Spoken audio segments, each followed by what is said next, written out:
just let me know if you can't hear me. Just waiting for the recording to kick in.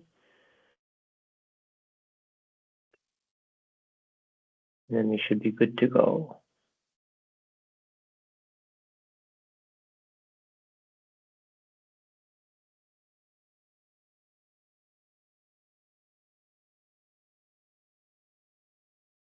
Yeah, I think we're good. All right. Thanks for joining. So this evening, we are going to start on probabilities. Okay. So everyone's heard of probabilities. If you watch the weather, you would always hear there's like a 30% chance of rain. Well, that's a probability. Games of chance, like if you're flipping a coin, and your chance of getting a head on the coin is 50% or 1 out of 2 or half, and the same applies for tails. And you can think of another game if you're just rolling a die, a single die, which has numbers 1 to 6 on each face. When you roll the die, there's only one possible number that can come up facing up. So let's say you wanted to know the probability of getting a 2 when you roll a die, then that probability is 1 out of 6 because you have 6 faces on the die and only one of them has the number 2 on it. All right, so that's kind of what probabilities are, but we'll go a bit more in depth into it. That was just to kind of give you an idea. And the best way to do it is to share my screen and illustrate the concept. Okay, so I'm just going to share a whiteboard and talk you through it. All right, so it's an interesting topic. I mean, people think about statistics. That's one of the first thing that comes to mind is probability, okay? Because statistics doesn't involve that. So let's look at an example, like a real world problem. Okay, so I'm just going to copy a table across, and I'll explain what all of this means in a second. I'm going to make it a little bit larger. And if you can't see, just let me know. Okay, so what I have here, on the left column, there's 3 types of garages, okay? BP, engine, and shell. All right, so we'll just assume there's just 3 types of garages. There are more, in South Africa, Total, etc. But we're just going to assume that there's 3 types, right? BP, engine, and shell. And we're looking at maybe just one specific city, right? And in this city, there are these 3 garages, and we find there are 13 BP garages in the city. There's 9 engine garages, and then there's 18 shell garages. So in total, if you add them up, 13 plus 9 plus 18, that gives you 40, right?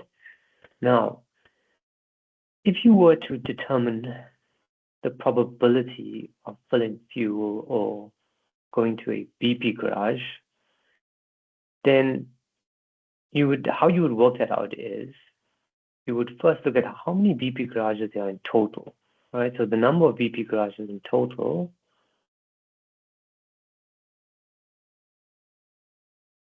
is 13. And if you want to know the probability of a garage being a BP garage, right? That would be 13 over 40. And if that doesn't make sense to you, well, think about it. In total, there's 40 garages, and 13 of them are BP garages. So the probability is 13 out of 40, and you can express this as a percent, and that is 32.5%. If that doesn't make sense to you, think about it this way, right? Let's say there's 3 doors. Okay, door number 1, door number 2, and door number 3. Right? If you select, there are 2 doors that have a prize behind it, but the one door, there's no prize. Okay? So if there's 2 doors that have a prize and one of them that doesn't, then your chance of winning is 2 out of 3 because there's 2 doors that have a prize. You don't know which 2 doors it is. Let's say it is these 2. You didn't know this, and maybe the game show host knows this. These are the 2 doors, but this one you would lose if you open it. So your chance of winning is 2 out of 3, right? So that's your probability of winning. Okay, does that make sense? Do you understand the probability of winning and the probability of having a BP garage in the city? All good? Okay, just shout if there's any questions, anything you're not sure about, okay? All right. Now to formalize how you're doing this, right? Whenever you're trying to work out the probability of anything. Now in this example, you want to know the probability of having a BP garage. And how you do that formally is you look at the number of garages that are BP, the number of BP garages, over the total number of garages.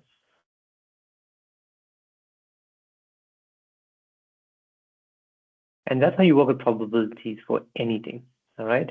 In general, if you want to know we'll call this any event, whatever it is, right?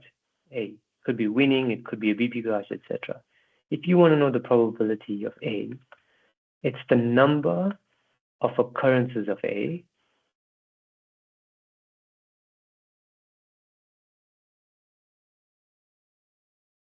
over the total number of occurrences.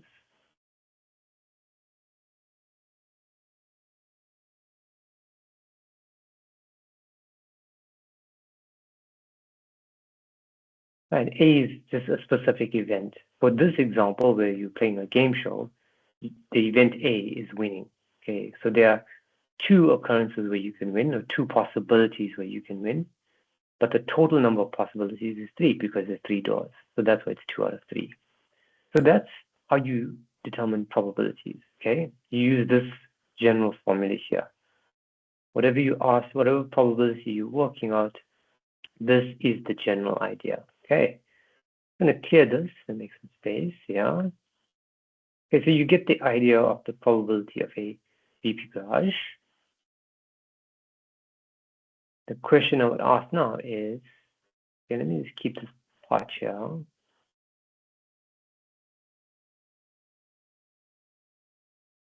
Okay, maybe I'll ask you this question when I'm busy with this board. If your probability of winning is 2 out of 3, what is the probability of losing? You can write that in the chat, and you can write it as a decimal. Get used to writing it as a decimal because you're going to have to do that in your test and exam. So this is the probability of winning, which is 2 out of 3. Your probability of losing as a decimal, what would that be?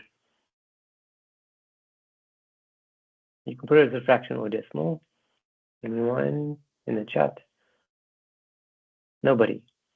One taker. Yeah, fantastic. Thanks, Vanessa. And how you got that is 1 out of 3, right? 1 divided by 3. Everyone, I think, is on the same page. Okay. Let's see others. If anyone thinks otherwise. Oh, good. So the same question I'm going to ask you, just like how you worked out the probability of losing. If this is the probability of a BP garage, then the probability of not having a BP garage or not filling fuel at a BP garage. Now I'll write not mathematically, it's like this. The probability of not filling at a BP garage would be 1 minus the probability of filling at a BP garage, right? So that'll be 1 minus this 32% here, 32.5%, which is 67.5%.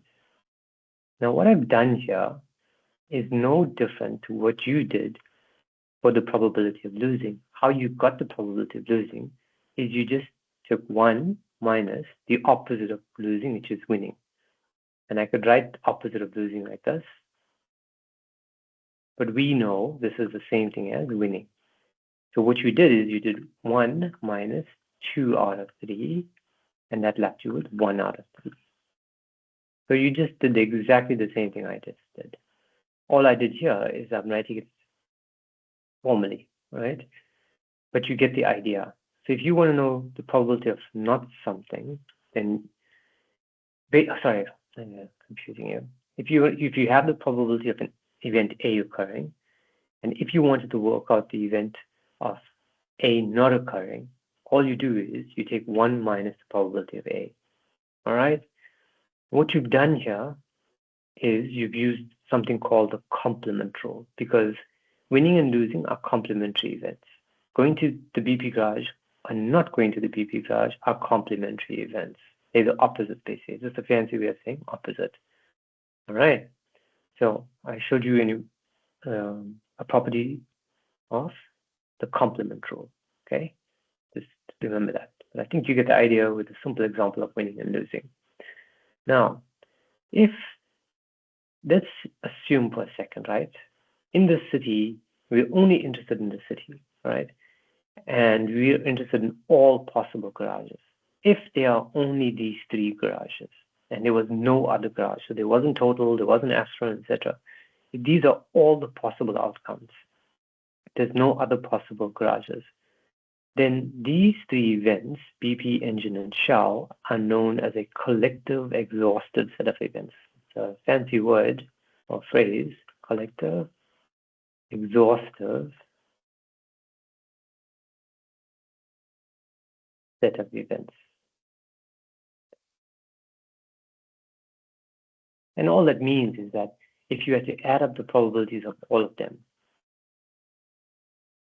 plus probability of Engine, plus probability of Shell, then it will all equal to 100%.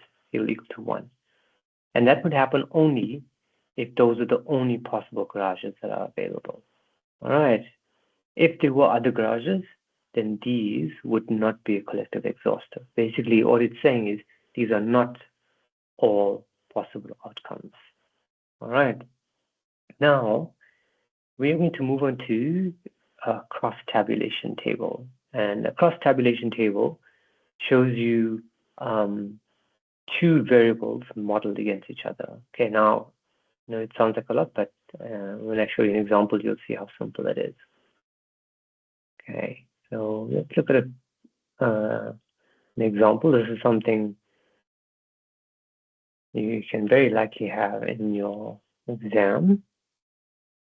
Okay, now I'm going to make this a bit bigger. Okay, what you have here is you have 2 variables modeled against each other or cross-tabulated against each other. So the one variable runs across the columns. If you look across the columns here, you have mining and finance. Just ignore the total column for now. That you'd have to work out. But just ignore total, just look at mining and finance. Now those are your industry sectors. So your one variable is industry sector.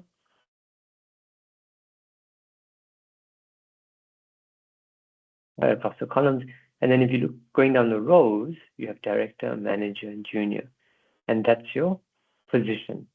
So going down the rows, the other variable, that's your position in the company or level.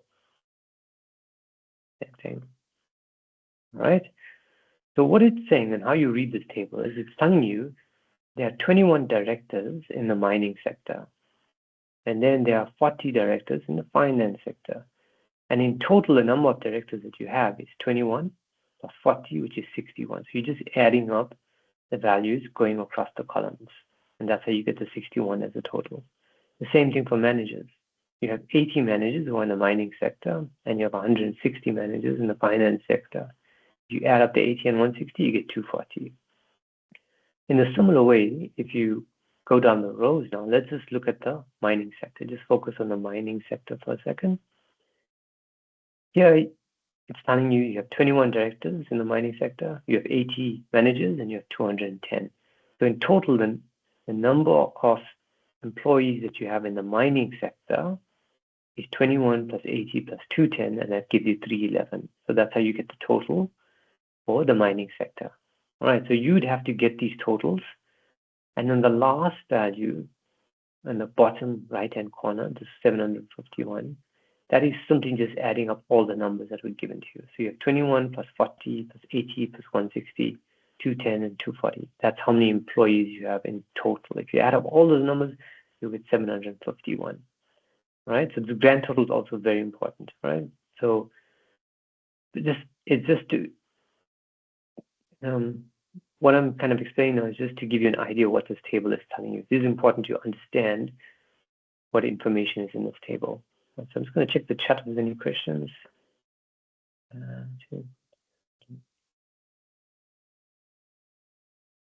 Vanessa, yeah, I think you're talking about the complementary, so the probability of not having a BP garage. Yes, you can do it that way. It'll give you the same answer.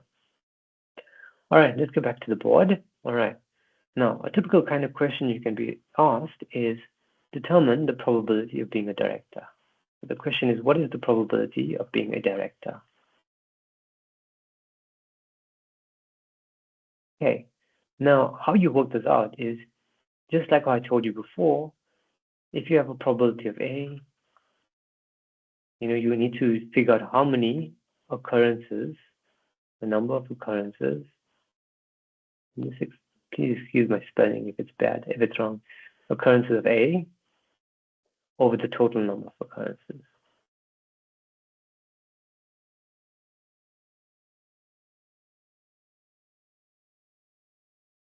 All right. So for directors, we're going to follow the same formula here. In our case, A represents directors. So the numerator is how many occurrences of A. In other words, how many directors of A do you have? And if you look at the first row, that tells you the number of directors you have, 61. Because you have 21 in the mining and 40 in the finance sector. So you have 61 directors in total. So the number of directors, which is the numerator, is 61. And the total number of occurrences, which is the bottom, is basically how many employees you have in total. Okay, so 61 out of the total number of employees, and that total number of employees is your grand total, which is why I said you need to work this number out, right? So that's 751. All right, don't leave your answers like this. It is acceptable if the fraction is simplified, right? But if it's not, leave it as a decimal. Like this is a preferable way to write the answer. Okay, I encourage you to write like this. All right. For instance, if you have something like that, say the fraction is 2 over 8. This is not simplified, and you wouldn't get the mark for this. You'd have to simplify it, and that can be acceptable, or leave it as a decimal. 0.25, or you can write it as 25%. This is right, that's right. All right, but this you cannot leave it like that. So I wrote it as a percent. It's a good habit to leave it as a percent. Okay. And 2 decimals if you can, more if you want, but at least 2 decimals. All right, so that's the probability of working as a director. In the very same way, if we were asked to work at the probability of being in the finance sector, then we follow the same process here. Now your numerator is the number of employees you have in the finance sector. So your numerator is the number of employees in the finance sector. So that's this column here. And the total number of employees in the finance sector is 440. And once again, divide by the total number of occurrences, which is the grand total of 751. And if you work this out, you get a percent of 58.59%.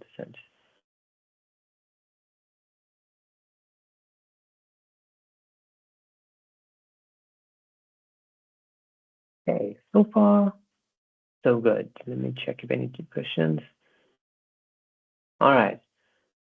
Another type of question you can get is something called a joint probability. Now, a joint probability, all it means is you're working out the probability of 2 events occurring together, right? Now, for instance, let's say we want to know the probability of being a director and being in the finance sector. Right, so I'm just going to remove the A and C, but because the board will get too cluttered, but you should understand FIN is finance, DIR is director. So what do you want to look at is, what is the probability of being a director and being in the finance sector? Well, you follow the same principle. Nothing changes. You still follow this formula, except now the numerator is not just directors and not just the finance sector. You want to look at how many directors you have in the finance sector. So where do they cross, or where do they intersect in this table? All right, so that's why another symbol for and is the symbol here, which is the math symbol for intersection. It's like an upside down U. So if you look at this table, directors and finance intersect here at 40. All right. So the numerator is 40. That's how many directors you have in the finance sector. And your denominator does not change. It's still the same. It's 751 over the total number of employees. And if you work this out, you get a value of 5.33%.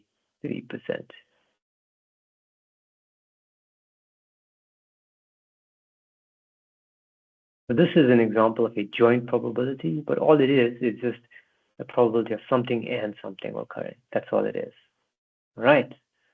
Okay, now this probability, the last one I worked out, is going to lead us to something else called the addition rule. Okay, now I'll show you what the addition rule is, and it's simply just determining the probability of something or something occurring. Okay, so what we just did now is we looked at the probability of a director and being in the finance sector. You could also be asked, and I'm just going to draw a line here, what is the probability of being a director or, I'm just going to write the word or here, being in the finance sector. There's a bit of a difference between and or. The mathematical symbol for or is this, like a U, like that. So it's the opposite of the intersection sign. That means or. You don't have to know it, but it is handy knowing it because some formulas will have it. Just keep in mind that it's just the same thing as saying or. Right. Now, whenever you work out of the probability of an event or another event, then you need to use the addition rule. Now, I'm going to write this formula out, but you don't have to memorize it because it is given to you in your formula sheet. So in your formula sheet, you'll have this formula here, probability of A or right, B equals probability of A plus the probability of B minus the probability of A and B. Okay, so you'll be using this formula here. You don't have to memorize it. It is given to you.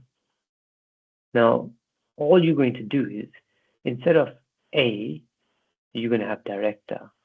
And instead of finance, you'll have B there. So you just substitute director for A, substitute finance for B, and you'll be able to solve this. So here, remember, this is going to be director instead of A. This is going to be finance for B. And then here, it's the same thing. You have the probability of a director and probability of finance. Now, you've already worked out all these probabilities here. You've done it on the left-hand side of the board. So it's just a matter of substituting them into the formula. And if you do that, then you're going to have probability of director, which is 8.12%, plus probability of finance sector, which is 58.59%,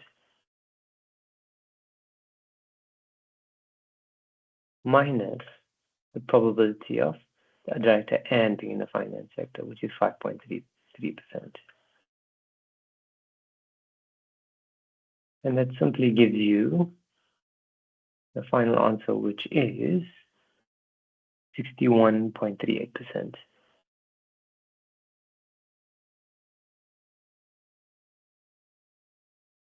Okay, so you don't need to know how to derive this formula that I'm highlighting here. You don't need to know how to derive it. You just need to know how to use it. Okay. So whenever you have the probability of an event or another event, use the addition rule. This formula here. Okay, let me just pause it for a second, check if there's any questions. Okay, I just shout if there are. All right, I'm going to do one more probability, and that's called the conditional probability. So I may have lied to you. I'm going to do two more probabilities. Okay, but we'll get there. All right, so I'm just going to make some space. Yeah, let me just clear out the board.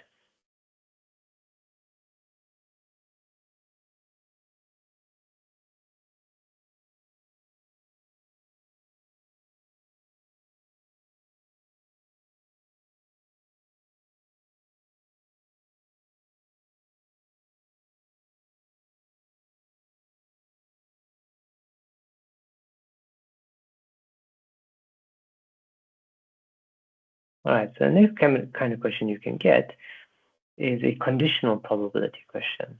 Now, what that is all about is you could get asked a question like, what is the probability? What is the probability? The probability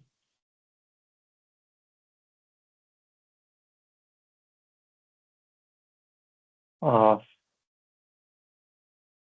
being a director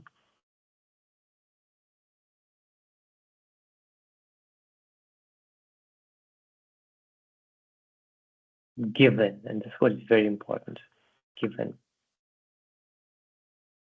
okay, you are in the finance sector.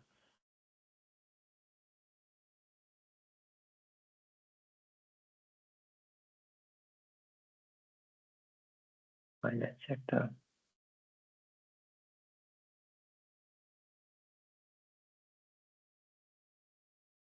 Okay, that's the question. Now, mathematically, how you write this is like this. It's the probability of being a director, and the math symbol for given is this. It's a vertical line. It's probability of a director given, shown by the vertical line, that you are in the finance sector. Okay, so whenever you see something like given that something else has occurred, you write that on the right of the vertical line. Okay, and why you write it like this is because in your formula sheet, you are given this equation here. Probability of A given B. You don't need to memorize this. This is in your formula sheet, right? Probability of A given B equals probability of A and B all over probability of B. You have to use this formula here. And that's why it's important for you to identify the word given. Okay? Given means something has taken place, so it's on condition of that event. In our case, for this problem here, it's on condition that you are in the finance sector. So you're trying to work out what is the probability of being a director given that you are in the finance sector. So exactly like what we did before, instead of A, you're going to substitute that with director. And instead of B, you're going to substitute that with finance. Now, you do the same thing here on the right-hand side, and we have these probabilities. We've worked them out. You can see the numerator, we've already worked that out here on the left-hand side. And the denominator is here. We worked that out here. But remember, B is the finance sector. All right, so you can just substitute these two values into the equation, and you'll get the final answer. All right, you can try it out now if you want to put the answer in the chat. I'd encourage you to do that. So basically, I'm asking you to work this problem out here that I'm highlighting. And I've showed you how to do it. You just use this formula here, and you swap A with director and B with finance, and you can see the probabilities that actually have been worked out for you here. I'll leave it to you to figure out which goes in the top and which goes in the bottom. So try that out and put your answer in the chat. All right, and tell me what you get. Check the chat if anyone has tried that. But yeah, please give that a shot. Go for it, Vanessa. I'd like more of you to actually try that out. So this is the moment and the opportunity for you to make mistakes and figure out what you're confused about. Okay, now I'm going to erase this board Good part here. Anyone else who's giving the answer? 9.1. Yay! Very nice. Remember, Vanessa, 9.1%, okay? I'm glad you wrote that in the chat because I've seen students do that. And, I hate to have to mark them wrong for that, but that is wrong. If you write an answer of 9.1 and it actually should be 9.1%, this will be wrong, okay? Just keep that in mind. Just make sure you write the percent down. Please remember that, please, really focus on emphasizing that. Anyone else try that? No problem. But I'm glad you actually wrote that in the chat because it gave me the opportunity to point that out. But well done. All right, so I'm assuming everyone's following. All right, so let's look at something practically. Okay, now we've done all this work on probabilities, but what does probabilities actually mean, right? And how do we actually use this? So for instance, let's say, let me ask you this question. If you played a game, right? Well, let me ask you the simple question with a coin toss, right? We all know a coin has heads or tails, right? If you have a fair coin, not any trick coin, you have either a head on the coin or you have a tail in the coin, right? Now, let me ask everyone this and quickly put your answer in the chat. This should be simple, but I would like to get everyone's view on this. If I flip a coin, what's the chance of me getting a tail? Okay, what is the probability of getting a tail? You can write it as a fraction, you can write it as a percent, but just write something in the chat. I just want to make sure you understand this because I'm going to explain a very important concept here that you need to understand how to apply in the real world.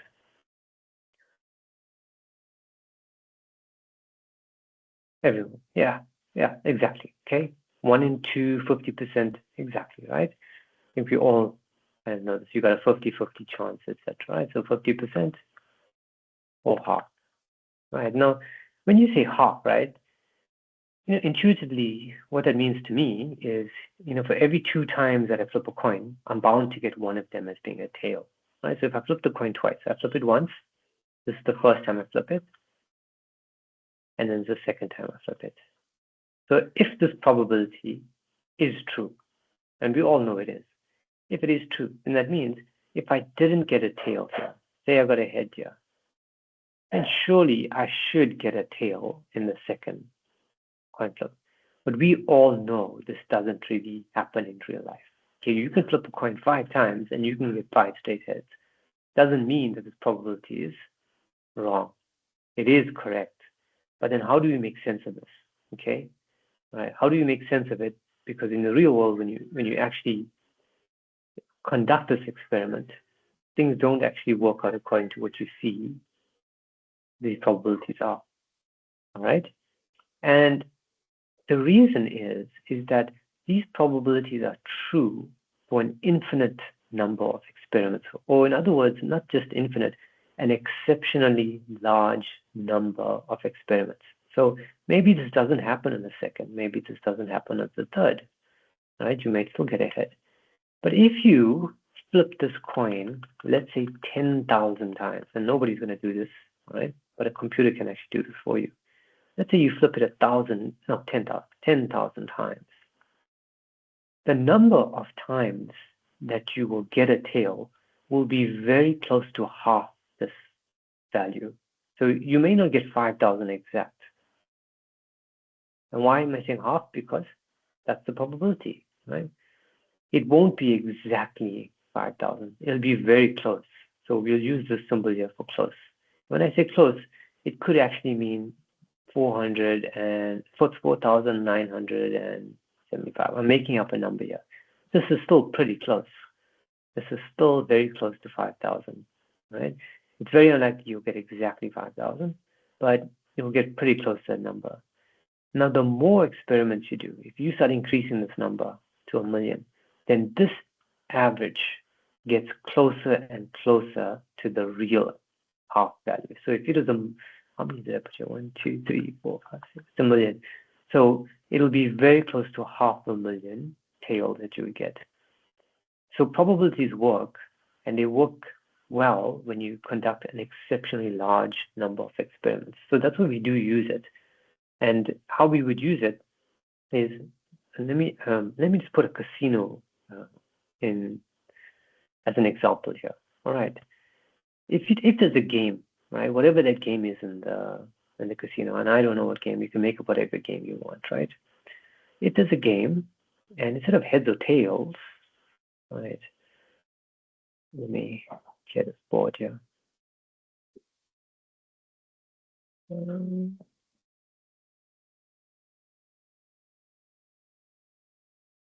there's some game in the casino, right?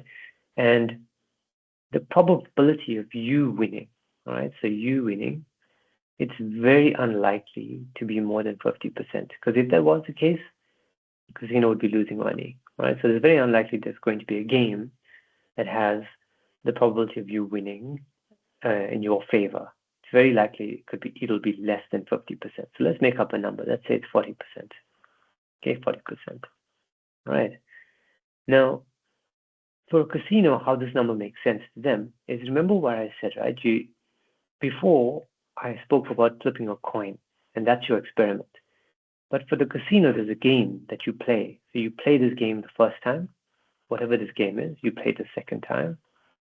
And you could play this game up to 10,000 times, right? Just like before, 10,000 times. Now, it's very unlikely any of us would play this game 10,000 times, right? It might take us too long, and we don't have enough money to actually just throw away like that. But these numbers make sense for the casino because you may play it the first time, you may play it the second time, but let's say you play it the third time, and then you're done. All right, so for you, the experiment stops, but this game, you will leave, someone else will come back and take your place and play. So there's another person, and I'll call this person A. This person A will play it for a number of times, etc., etc. So it's very easy for a casino to have these number of experiments, right? And you could have whoever the last person is that plays it all the way to 10,000. So you can see now the probability of you winning, all right? It's not in your favor. So the probability that the casino winning, right? For the casino winning, and casino win will be the opposite of 40% because complementary event is 1 minus 40%, which is 60%. So how we use the 60% is the casino is expected to win 60% of the time. So in other words, if you played it 10,000 times, the casino is expected to win 60% times 10,000. So that's quite a good number for the casino. So that's why these numbers for the clients or the visitors of the casino, or the whatever you call it, the patrons, gamblers, right? They don't really use these numbers too often, but the casino does, because the casino needs to know these probabilities and needs to estimate the number of times or trials this is going to happen in, say, maybe in a month or a week or a day. So they can kind of estimate the number of times they would win. All right. Does that make sense, everyone? This is kind of like a real world example of how you would use it, but it doesn't just work for casinos. Works on the weather, stock market, etc. All right. So that's to give you an idea of what probability is all about. It makes sense for a large number of experiments. So all customers are part of. Yes, Vanessa, I made up the 40%, but it is not far from the truth. Basically, all you need to know is the chance of you winning for almost every game in the casino, if not every game, is very likely to be less than 50%. You get that saying, the house always wins, and that's the reason why, because the probability of winning is tipped in the casino's favor. All right, okay, everyone, we're doing pretty well. Okay, I'm going to explain something else called independence. Right, so independence is basically two events that don't influence each other. So let me give you an example. Right, let me copy and paste. So, this comes out.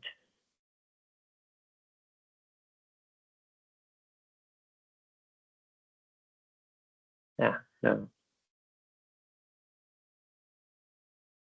And, copy this. Hold on. Now it should come out. There we go. Okay. Let's look at this question. So imagine you're playing a game, right, with a friend, and you flip a coin, and your friend rolls a die. Okay, so remember, a die has 6 faces with numbers 1 to 6 on them. Now the question you'd want to, the question that's being asked here is, you want to know the probability of getting a heads on the coin and a 5 on the die. Now, remember, you are flipping the coin and your friend is rolling the die. So what this question is asking us is, and you can see the word and, right? That's an example of a joint probability. The question is, what is the probability of getting a heads on a coin flip and a 5 on the die? Right, so these are the two events. Event, we'll call this A, we'll call this B. These are the two events. So the probability of getting a head in the coin, which you're flipping, and the probability of getting 5 on the die, which is what your friend is doing, right? Now, think about this logically, right? If I flip a coin, that it will have no influence on my friend rolling the die, okay? In other words, they are independent. They do not influence each other, right? Because what I do is not going to influence what my friend does. So because of that, there's a property for independence that when you have two independent events, when you have probability of A and the probability of B, if they are independent, then this becomes just the product of each of them times the probability of B. There you go. That is the property of independence. So in other words, this probability here just becomes the probability of getting a head on a coin times the probability of getting 5 on the die. And we know how to work out these probabilities. The probability of a head is 50%, as you wrote in the chat, or half, same thing. And if you're rolling a die and you're only interested in getting 5 on the die, then there's 6 possibilities because there's 6 faces on the die, and only one of them has the number 5 on it, so it's 1 out of 6. So this answer is 1/12. That's your answer. That's how you use the property of independence. Okay. Cool. All right. Okay, we're almost done for this evening. The last thing I want to take you through is something called counting techniques. So we're going to, please have your calculator ready because we're going to use some functions that most of you have not used before. So let me just explain what counting techniques are all about. Right, so let's assume you have 3 people. Right now, the names are, let's see, write the names here. Andrew. We have Betty. And we have Charlotte. All right. Now, instead of writing the full names, I'm just going to let the first initial represent the 10. Okay, A, B, and C. Now, let's suppose there's just these 3 people, and they go into a room, and this room has 3 chairs. Now, these 3 chairs, let's put this chair here. There's chair 1. Okay, I'm terrible at drawing a chair. Just please. It's chair 1. Right, then there's chair 2.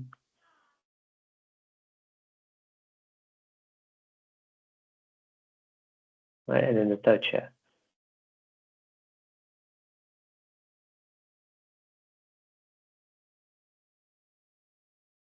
All right, now these chairs, they're positioned in the room, and we want to know in how many ways can we arrange Andrew Betty and Charlotte in these chairs. All right. So for instance, there's one arrangement where we could have Andrew here, Betty here, Charlotte there. Or we could have Andrew here, Charlotte there, Betty there. Right? You get the idea. All right. So we want to know in total how many arrangements are there. So there's one arrangement. There's another arrangement. The next arrangement could be C, A, B, and so on and so on. Right. Now, instead of me having to think about all these arrangements, I just want to know how many possible arrangements are there. So that means I want to know what does this number go up to. Okay, it doesn't stop at 3. I want to know what does this number go up to. And how you would work that out is you simply just use something called factorial. Right. So factorial, for instance, because you have these 3 people, I want to work out what is 3 factorial. Now, the math symbol for that is 3 with an exclamation mark. All it's doing, it's telling you to do this. It's telling you to work out 3 times 2 times 1. If I had to ask you, what is 5 factorial? Then that is simply just 5 times 4 times 3 times 2 times 1. You get the idea.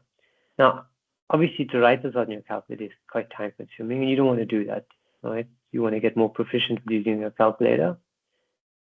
And so you're going to use that function in your calculator, and I'm just going to get my Casio out, and I'll show you how to do it.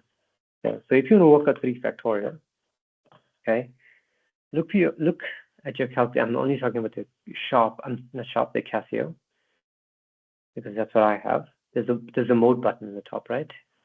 And we're not going to use the mode button, but I'm drawing your attention there because below that, there's a button with like this, X to the -1. Now, above that button, you'll see an X with an exclamation mark. That's the factorial function.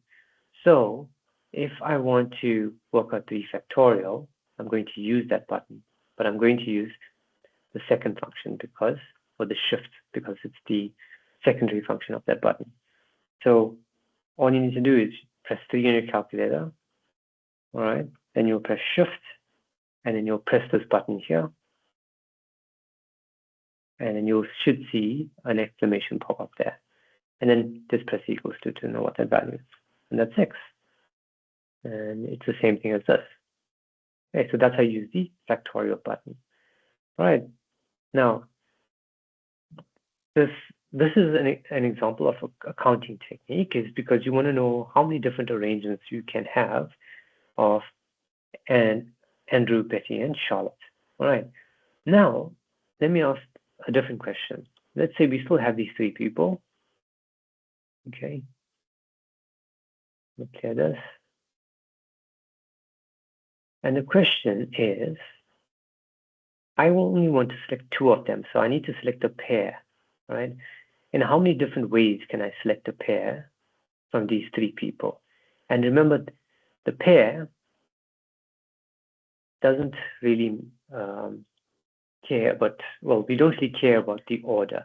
So it means if I pair Andrew with Betty, it's going to be the same thing as Betty with Andrew, okay? Because I'm just pairing them up, right? So here, the order doesn't matter. So the order doesn't matter.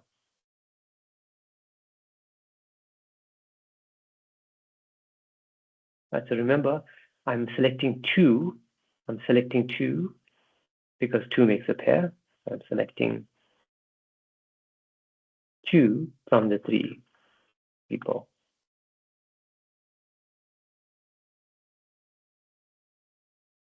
All right, and the order doesn't matter. Okay, so in how many different ways can I do that? So I could have Andrew and Betty. I could have Betty and Andrew. I could have Charlotte and Andrew, etc. To work this out on your calculator, so I want to know how many different arrangements. So there's 1, there's 2, there's 3. It goes up to more, but I want to know how many possible arrangements are there. How you would work this out is you would use something called combinations, right?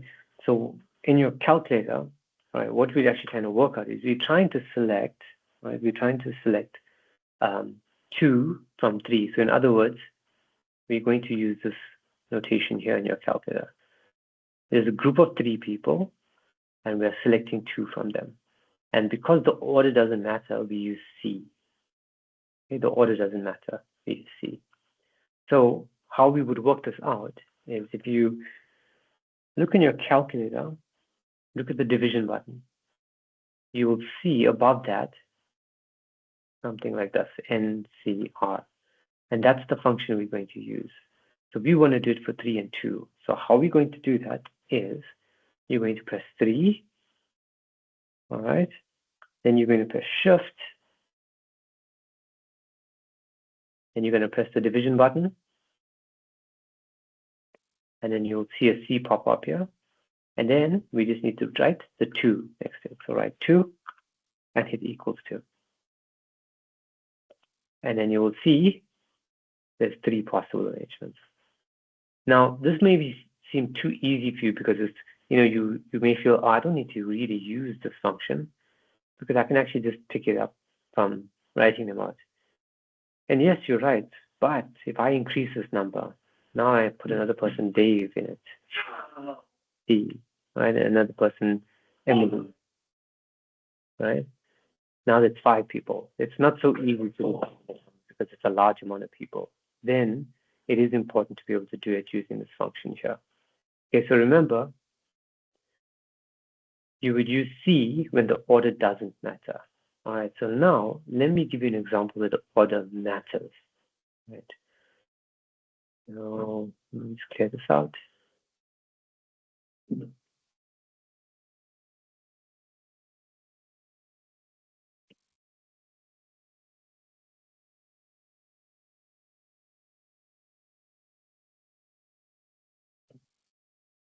I'm almost done. Okay, let's still keep with 3 people, A, B, C.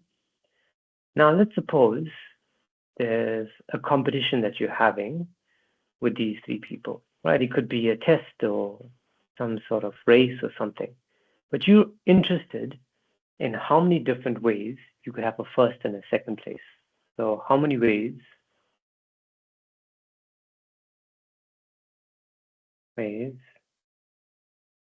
could you have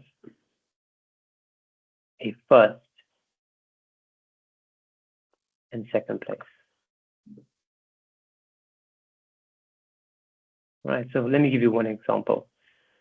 Here's the podium, maybe we'll just say we're not interested in the third person, right? There's the podium. Right, so there's first place and second place.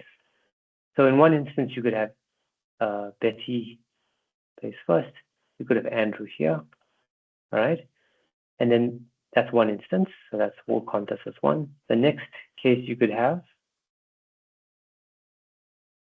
is you could have Andrew here and Betty here. Now, even though they are the same people, this doesn't count as being the same thing as what happened here because their position is different. So in other words, their order does matter. Okay, make sure you understand the difference here. Here, the order matters even though they're the same people.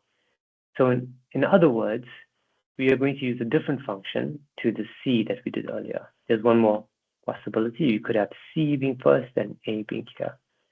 This is just the third possibility and so on. We want to work on where does this stop? How many possible arrangements are there? So then we would use the permutation function. So there's 3 people that we're trying to select from. So it's 3 permutation P, and we're selecting just 2 people, first and the second place. See, there's only 2 people that we're selecting at a time. It's going to be 3P2. And if you work this out now, how we're going to do that is if you look in your calculator, now look at the multiplication button. Above that, you'll see the NPR. So you just follow the same process that I did for C, and you can do it for 3P2. So all you need to do is type 3, all right? Then press Shift, and then press the multiplication button. All right, so we'll have this P pop up, and then press the 2, because that's what we have here. And then hit equals to, and tell me what you get in the chat. So to make sure that you're doing correctly now, before we close the session, this is what I'm finishing up with this evening. So please give the Sebastian your calculator and write the answer in the chat. Tell me what you get here. I hope you're following with your calculator.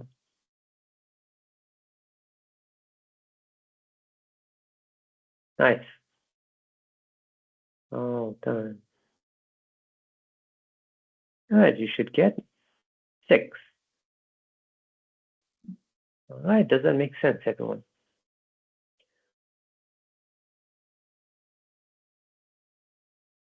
All right, then the last question I'll just ask you. You don't have to do any working out here, but right? Just try and understand the concept. Now, this goes up to 6. We just worked it out, and we said that it goes up to 6 possibilities. If I want to know the probability of Betty coming out first and Andrew coming out second, so the probability now we're trying to figure out what is the probability of Betty being first and Andrew being second, right? What's the probability of that? There's only one occurrence where this happened, right? There's only one occurrence where this happened, which is what I'm circling here. And the total number of occurrences are 6. We just worked that out. There's 6 possible occurrences. So the probability of Betty being first and Andrew being second is just one instance here. So it's 1 out of the total number of instances, which is 6. That's the probability. So that's the probability of Betty being first and Andrew being second.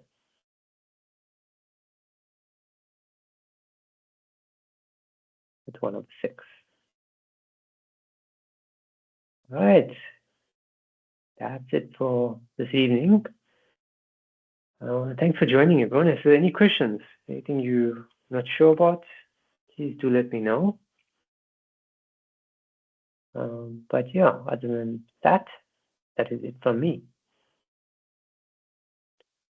I hope this was an informative session. And remember, I will make the recording available. You're welcome.